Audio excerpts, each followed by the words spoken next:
Sebelum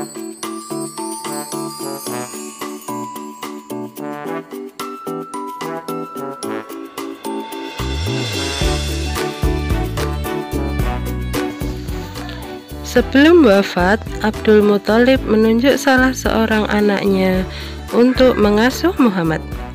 Dia tidak menunjuk Abbas yang kaya, tapi agak gigir. Dia juga tidak menunjuk Harith, putranya tertua, karena Harith adalah orang yang tidak mampu. Abdul Muthalib menunjuk Abu Thalib untuk mengasuh Muhammad karena sekalipun miskin, Abu Thalib mempunyai perasaan paling halus dan paling terhormat di kalangan Quraisy. Adik-adik tersayang, Abu Thalib juga amat menyayangi kemenakannya itu. Budi pekerti Muhammad yang luhur, cerdas, suka berbakti, dan baik hati sangat menyenangkan Abu Thalib. Dia bahkan lebih mendahulukan kepentingan Muhammad dibandingkan anak-anaknya sendiri. Begitupun sebaliknya, Muhammad amat mencintai pamannya. Dia tahu pamannya memiliki banyak anak kecil dan hidup dalam kemiskinan. Namun demikian, pamannya tidak pernah berutang kepada orang lain. Abu Thalib lebih suka bekerja keras, memeras keringat untuk mengganjal perut keluarganya. Karena itulah, tanpa ragu, Muhammad ikut bekerja seperti anak Abu Thalib yang lain. Dia ikut membantu pekerjaan keluarga, menggembalakan kambing, dan mencari rumput. Abu Thalib merasa bahwa Muhammad kelak akan menjadi orang yang sangat bersih hatinya dan dijauhkan dari dosa. Dia yakin jika mengajak Muhammad berdoa, Tuhan akan mengabulkan permohonannya, seperti yang dilakukannya ketika orang-orang Quraisy berseru, "Wahai Abu Thalib, lembah sedang kekeringan dan kemiskinan melanda, marilah kita berdoa meminta hujan." Maka dari itu, Abu Thalib keluar bersama Muhammad. Dia menempelkan punggung Muhammad ke dinding Ka'bah dan berdoa.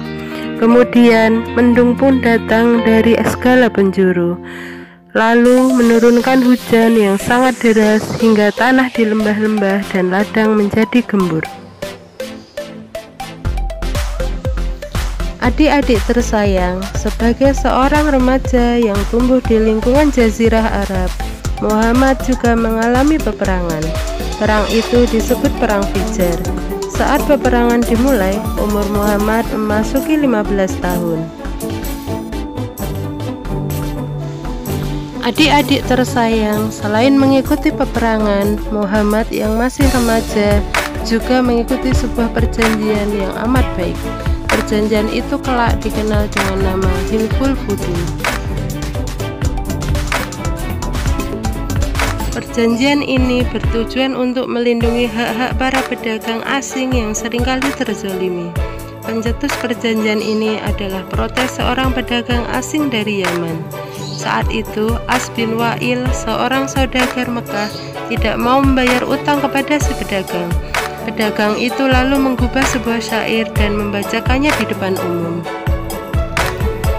Syair ini amat menggugah perasaan para pemuka Quraisy. Mereka khawatir apabila dibiarkan terus, para pedagang asing tidak mau lagi memasuki Mekah. Apalagi Perang Fijar mengakibatkan mulai terjadinya perpecahan di pihak Quraisy. Maka dari itu, atas usul Zubair bin Abdul Muthalib, seorang paman Muhammad, orang-orang Quraisy dari keluarga Hashim, Zuhra, dan Taim berkumpul. Mereka bersepakat dan berjanji atas nama Tuhan Maha Pembalas bahwa Tuhan akan berada di pihak yang terzalimi sampai orang itu tertolong. Demikianlah adik-adik tersayang beberapa kejadian penting yang pernah diikuti Rasulullah Shallallahu Alaihi Wasallam pada masa remajanya. Namun selain kejadian-kejadian itu, apa pekerjaan utama Rasulullah Shallallahu Alaihi Wasallam ketika remaja? Adik-adik tersayang, sejak Nabi Muhammad Shallallahu Alaihi Wasallam ditinggal ibu dan kakeknya, sekarang ia bersama Abu Thalib. Paman Abu Thalib memiliki banyak anak, ditambah Nabi Muhammad, berarti bebannya semakin berat. Tanpa disuruh dan diminta, Nabi Muhammad membantu dan menjadi penggembala kambing. Tentu saja setelah mendapat izin dari pamannya. Nabi Muhammad SAW menggembala kambing milik saudagar-saudagar kaya di kota Mekah. Beliau sangat rajin dan bertanggung jawab pada pekerjaannya, sehingga para pemilik kambing banyak yang senang dengan pekerjaannya. Dengan menggembala kambing, secara tidak langsung para nabi berlatih untuk bersabar dan berlatih menjadi pemimpin. Begitupun yang dirasakan Nabi Muhammad SAW. Amanah yang diberikan para saudagar kaya kepadanya tidak disia-siakan.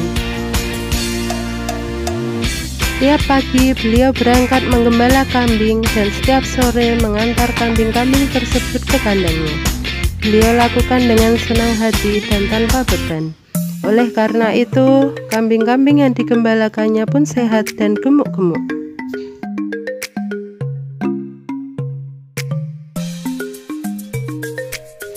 Kambing-kambing gembalaan Nabi Muhammad SAW pun sepertinya tahu jika tuan gembalaannya senang menggembalakan mereka, sehingga mereka patuh pada apapun yang diperintahkan beliau.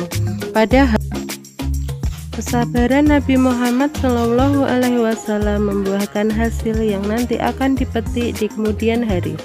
Selain menggembala, apalagi yang dilakukan Nabi Muhammad SAW saat masih muda? Nabi Muhammad SAW melewati masa remajanya dengan menggembalakan kambing.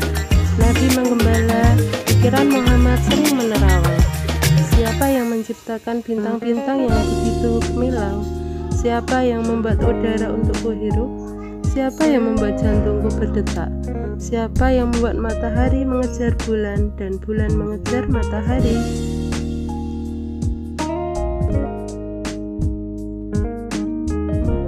Ribuan pertanyaan seperti itu membuat Muhammad selalu sibuk berpikir. Hal itu membuat akhlak beliau terjaga demikian baik dari perbuatan-perbuatan buruk yang sering terjadi di Mekah. Saat itu, orang menyembah patung di mana-mana. Laki-laki dan perempuan yang bukan suami istri sering pergi berduaan. Orang-orang melakukan tawaf tanpa busana, pesta mabuk-mabukan setiap malam, dan masih banyak keburukan lainnya. Meski demikian, pernah juga Muhammad ingin pergi ke kota untuk melihat sebuah pesta perkawinan. "Tolong jaga kambing-kambingku," pinta Muhammad kepada seorang teman gembalanya. "Baiklah, memang sudah saatnya giliran kamu yang pergi bersenang-senang," kata teman Muhammad. "Selama ini, kamu selalu ada di padang gembala seperti seorang petapa." Muhammad pun pergi memasuki Mekah. Di ujung kota, dia melihat ada sebuah pesta perkawinan yang dipenuhi berbagai hiburan dan musik. Namun, sebelum sempat Muhammad tiba di rumah itu, tubuhnya tiba-tiba disergap keletihan. Muhammad duduk bersandar di dinding dan tertidur lelap sampai pagi. Dia tidak sempat menonton tontonan di pesta sedikit. Esok harinya Muhammad datang lagi ke Mekah dengan maksud yang sama. Kali ini, sebelum tiba di tempat pesta, telinganya mendengar musik indah yang turun dari langit. Musik yang jauh lebih indah daripada semua musik di dunia ini. Musik itu membuat Muhammad. Sejak itu, Muhammad tidak lagi berminat untuk melihat pertunjukan musik di pesta. Agar terhindar dari kenakalan-kenakalan yang sering dibuat para pemuda seusianya, Muhammad memutuskan untuk akhlak Muhammad yang demikian baik selagi muda membuatnya disayang dan dipercaya semua orang, hingga dia pun terkenal dengan julukan Al-Amin yang artinya yang dipercaya.